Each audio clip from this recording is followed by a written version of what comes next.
Bonjour, vous écoutez l'épisode 91 de la saison 2 du podcast Revue et Corrigée. Cet épisode est tiré d'un billet du blog publié le 30 mars 2021 et s'intitule « Rumeurs et tremblements ».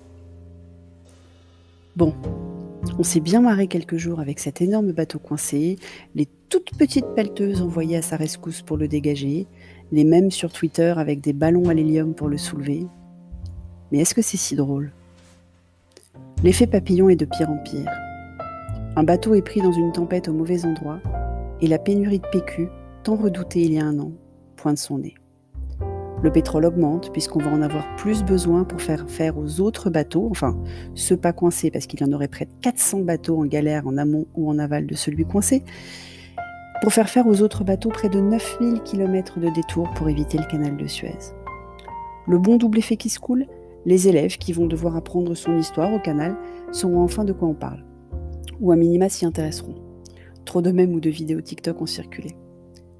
Plus sérieusement, depuis un an, on comprend ce que veut dire la mondialisation. Les politiques de tous bords parlaient de délocalisation de l'emploi. En fait, c'est l'interconnexion de tout avec tout. Un bateau dans le canal de Suez et le PQ. Un Chinois qui mange dans un marché et le transport aérien et l'économie mondiale. Des techos qui font une appli de visio dans leur garage et tout notre rapport à notre lieu de travail. C'est pour cela que les nationalistes ou trumpistes ou d'autres istes n'ont vraiment rien compris, au-delà de vivre à l'âge de pierre dans leur tête et dans leur cœur. On ne peut plus faire abstraction du reste du monde. Jamais. Dans rien. Qu'on le veuille ou non, les produits qu'on consomme au quotidien arrivent de partout. Les produits ou services qu'on produit partent partout. Et l'isolationnisme ne mènera jamais nulle part. Point. Je saute complètement du coq à l'âne pour vous parler du jeudi. Parce que jeudi. Vous avez la référence ? Quand j'étais jeune, au siècle dernier, le jeudi c'était le soir cool.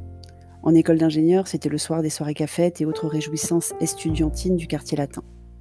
En fac américaine, c'était le soir de Friends et Urgence, la première année et toutes les autres de Friends et Urgence, qu'on allait regarder en bande dans un bar ou dans la salle commune du dorm. Enfin, plus souvent dans un bar quand même. Jeune professionnel, c'était le soir de la pinte au pub, à Londres.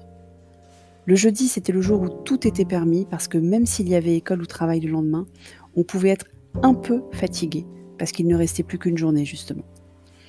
Et puis jeudi, c'était quand même une des répliques cultes, d'une marionnette culte, d'une émission culte. Mais depuis des mois, le jeudi, c'est anxiogène. On commence à en parler dès le lundi du jeudi. Et pas pour se demander sur quelle terrasse on va aller se poser pour refaire le monde, loin de là.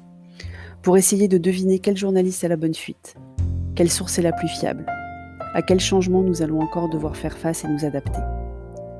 Le jeudi, c'est le jour où on pourrait débriefer du Top Chef de la veille, planifier nos trajets, à distance limitée ou non selon notre département, autour de nos domiciles pour le week-end et s'assurer qu'ils soient réalisables entre 6h et 19h. Faire le stock de bulles et autres alcools de fête pour nos apéros Zoom. Mais non. Le jeudi, c'est le jour où on regarde à 18h des hommes blancs devant un pupitre blanc sur un fond blanc, débiter des chiffres effrayants, féliciter des efforts dont on sait qu'ils ne sont pas partagés par tous, et annoncer des nouvelles qui ont pour la plupart déjà fuité quelques jours avant, mais qu'on ne va pas réussir à s'empêcher de tweeter. Si on les a comprises, parce qu'il y a 2 semaines, c'était pas évident. Bref, j'aime plus le jeudi.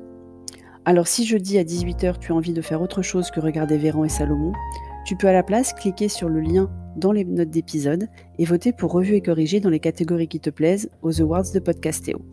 Revue et Corrigée est éligible pour le meilleur podcast et pour la meilleure création 2020, évidemment pour la plus belle voix, et pour n'importe laquelle des catégories, m'a appris quelque chose, fait rire, ému, permis de briller en public. Donc surtout, n'hésite pas à m'y nommer. En plus, on peut nommer jusqu'à 5 noms par catégorie, donc ça permet de citer plein d'autres podcasts. Enfin, quand je dis jeudi, c'est pas forcément jeudi en fait.